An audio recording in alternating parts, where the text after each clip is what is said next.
For a long time Jude Crim members, this is going to be pretty familiar. For anybody who was here last year, it'll be somewhat familiar. Back in the 99th General Assembly, working together with law enforcement and domestic violence advocates, our General Assembly passed a law that would allow survivors of domestic violence who had been criminalized, whose life had led them, usually their abuse had led them into a position of having been charged with a crime. It allowed those mostly women to petition for a resentencing hearing when their abuse had not been explored as a factor in their life. And what we found in the years that followed, it was very exciting to work together to come up with this solution, but what we found in the years that followed was that, as is often the case, our language wasn't precise enough, and very few people were able to access relief. Last year, we brought a new version that went to some lengths to ensure that we were using good factors to ensure people's eligibility, but also to address the fact that, frankly, gender-based violence was the appropriate language, since we also had folks who were serving who had been victims of sexual assault or human trafficking. So what we have today in Senate Bill 2260 with House Committee Amendment 1, and I will need to adopt the amendment, is the result of getting the original band back together, frankly, addressing the problem as a team and coming up with language that removed all opposition. Like I said, those of you who were here last year may have recalled spokesperson Windhorst and I doing a little bit of back and forth trying to figure out how to land this one. So I'm grateful to him for his help, but also to the State's Attorney Moser from Kane County, who was a huge help in getting the state's attorneys to provide language that would actually solve the problem that we have seen. Procedurally, do we need to do the amendment first and then I can do testimony? Yes, let's go ahead and adopt that amendment, Vice Chair Cassidy. Representative Morgan moves that the committee do adopt House Committee Amendment number 1 to Senate Bill 2260. All those in favor say aye, opposed say nay. The pleading of the chair, the ayes have it, and the amendment is adopted. With that said, let's also check in on your witness slips. You've got 4 proponents, no opponents.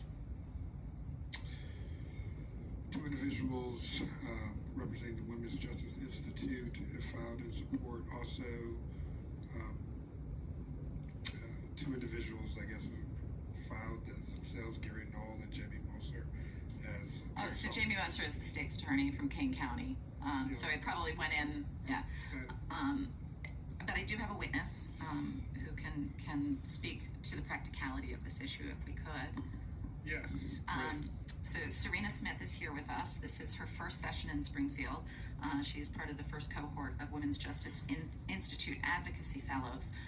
So without further ado, Ms. Williams. Yes, please. Or Ms. Smith, sorry. Please proceed with your testimony. Good afternoon. It's a terrible microphone.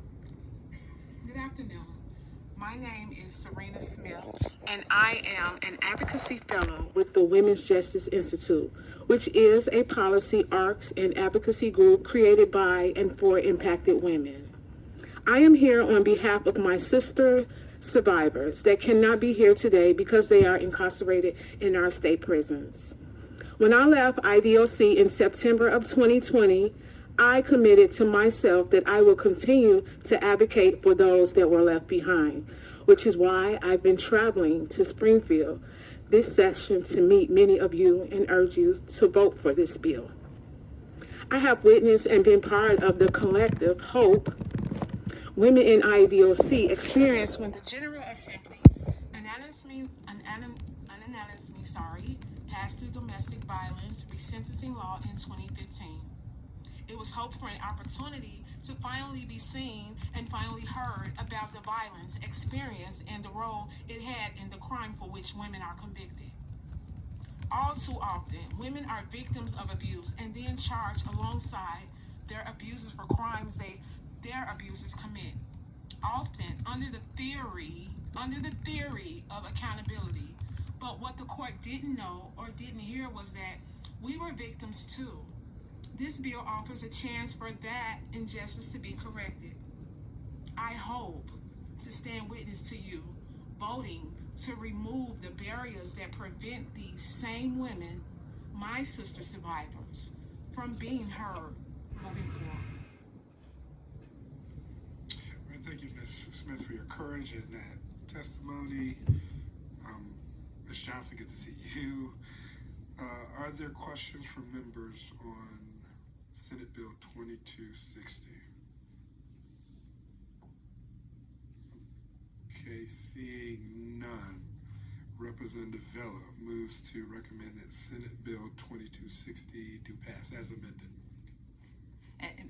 Mr. Chair, if I may, with your indulgence, I did want to draw folks' attention. In the underlying bill, there are hundreds of proponents representing the advocacy community that has really rallied behind these women for so long. So I just want to thank them all for their resilience and faith and endurance to get us to this point.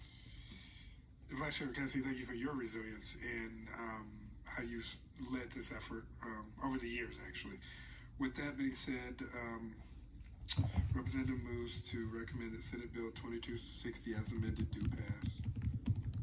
Leave being granted, there being 13 votes in favor, right?